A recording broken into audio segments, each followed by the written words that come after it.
What's up, everybody? Welcome back to my channel. My name is Jerome Majed. I'm so excited and glad that you guys are here with us today.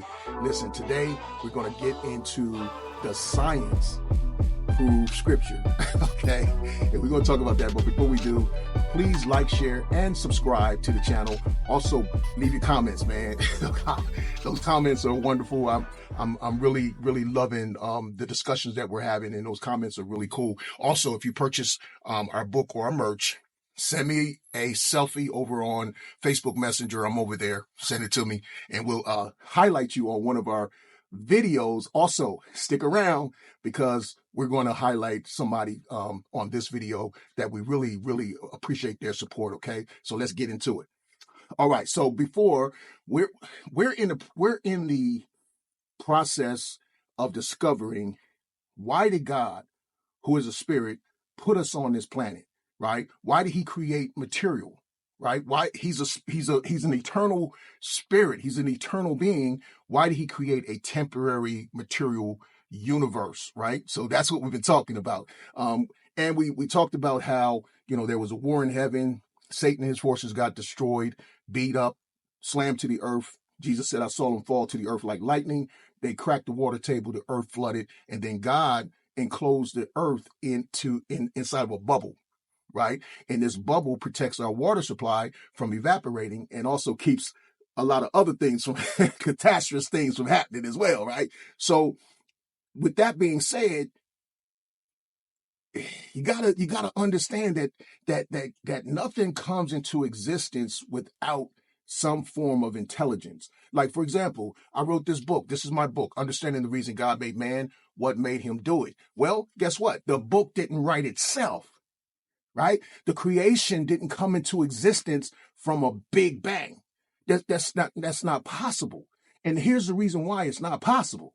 There's certain propositions, and we talked about the Kalam Cosmological Argument, which is a first cause argument in our last video. Please check it out. But nothing happens without purpose, a reason, a somebody. So for example, here's something that somebody I said this to somebody before. Let's say you're walking down the beach and you see waves in the sand, right? You wouldn't suggest that those waves just got there on their own. You would just think, like most people would, that the tide came in and left, and as a result, we got the waves, right? Now, check this out. You're walking down the beach and you see a big heart in the sand, and it says Sally loves Joe or Joe loves Sally, right? You wouldn't assign that to the waves, right? You would assign that to Joe or Sally. Am I right? If I'm not right, if I'm wrong, go ahead and put it in the comment section, okay? So we've been talking about the first cause, and we tapped on the Kalam Cosmological Argument. Let's talk about that again today, right? So the Kalam Cosmological Argument is consistent with the biblical account of the beginning of the universe and of the first cause. It is only one of several arguments supporting the existence of God the Creator, although denied scientific evidence proves, although it's been denied that God doesn't exist, scientific evidence proves God exists. As Dr. Hal Lindsey states, and this is one of my guys, shout out to Dr. Lindsey. This is what he says all the time. Science is God's evidence. Prophecy is God's proof, right? And we're going to talk about some prophecy and prophetic things that the scriptures foretold that there's no way possible they could have been known. So we're going to talk about that as well. Therefore, it is not unreasonable to accept that a superior intelligence orchestrated processes that extend far outside of our understanding. Whether we agree, processes in the natural world confirm purpose and intention, a result of intelligent design. Even atheist and agnostic views unwittingly support God's existence. To believe he does not exist, they must offer proof to the contrary, which opposes what our experience proves is true, right? So, for example, if they say that the universe came into existence from a big bang, who lit the fuse? Because you can have a stick of dynamite sitting in a box somewhere in your shed in your backyard. If nobody lights the fuse, the dynamite's not going to go off. Right? It's not supposed to anyway, right? So something has to cause something to actually happen before something can happen. And that's what these cosmological arguments are all about. So Colossians, the first chapter, verse 16 and 17, make sure you guys get your notes. I always say that, man, get your notes, right? So write this one down. Colossians chapter 1, verse 16 and 17. This is what it says. For by him were all things created that are in heaven and that are upon the earth, visible and invisible, whether thrones or dominions or principalities or powers. All things were created by him and for him. He is before all things, and in him all things are held together. So the conclusion of the matter is the Creator caused everything that exists to exist because nothing can create itself.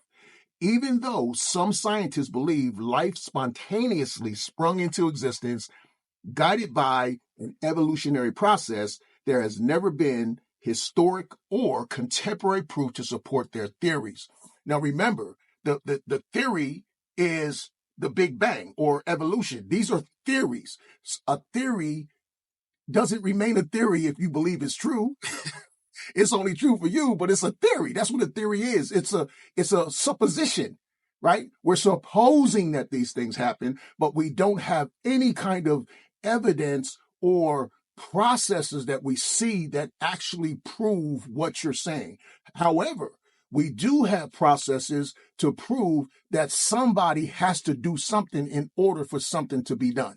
Right? That's everything. We had the law of reciprocity. We talked about that. How that law says everything produces after its own kind or reproduces after its own kind whose seed is in itself. So that seed has to be transferred. And we talked about the law of transference, how the seed has to be transferred. The energy has to be transferred by an agent, right? Even when you look at in nature, how you have the trees that drop their acorns, right? Let's say that, they using an acorn because the acorn is a seed, right? So let's say these trees at a certain point, they drop their acorns, right? In order to reproduce the same kind of tree. These are laws that you cannot get around. These are laws that cannot be refuted. Okay. So let's keep going. So, on the other hand, those who adopt the idea of the Creator's involvement in creation must concede that he did not create matter from nothing. He did, however, follow the law and create all things from the incorruptible seed of his word. I base this solely on the fact that God said, "Let there be," and it was. And the Kalam Cosmological Argument makes the case for the uncaused Creator with the faculty of supreme intellectual reasoning to have caused the cause.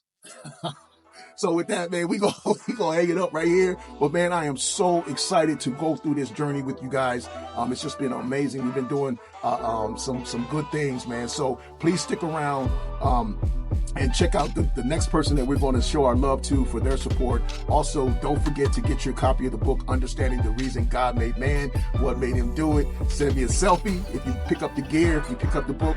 And also, one last thing. Please like, share, subscribe, and comment. Love you guys for sure. On purpose. Love you. Peace.